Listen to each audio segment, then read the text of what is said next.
Cinema ఇండస్ట్రీకి ముఖ్యమంత్రి Revanth Reddy serious warning ఇచ్చారు. ఇకపై టికెట్ ధరల పెంపు, బెనిఫిట్ షోలు ఉండవని సీఎం స్పష్టం చేశారు.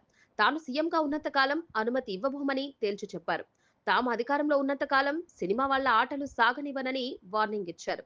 సినిమా వాళ్ళు వ్యాపారాలు చేసుకోండన్న సీఎం మనుషుల ప్రాణాలతో చెలగాటం ఆడాలని చూస్తే ఊరుకోమని తేల్చి చెప్పారు.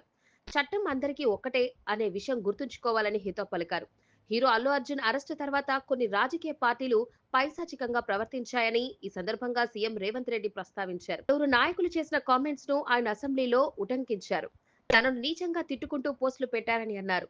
మంత్రిగా పనిచేసిన ఒక వ్యక్తి అడ్డుగోలుగా పోస్టులు పెట్టారని అన్నారు. సదరు హీరో భగవత్ స్వరూపుడు అన్నట్లుగా హంగామా చేశారని విమర్శించారు. ముఖ్యమంత్రిని తిట్టడానికి నీచమైన భాషను వాడారని అన్నారు. ప్రజల ప్రాణాలు తీస్తుంటే కూడా వాళ్ళని ఏం చేయొద్దా అని సీఎం రేవంత్ రెడ్డి ప్రశ్నించారు. Star, film stars, super stars, political stars కు ప్రత్యేక ప్రివిలేజ్ ఉందా అని సీఎం ప్రశ్నించారు. సినిమా వాళ్ళు హత్యలు చేసినా విచారణ చేయొద్దంటూ చట్టం చేద్దామా అని అసెంబ్లీలో ప్రశ్నించారు సీఎం రేవంత్.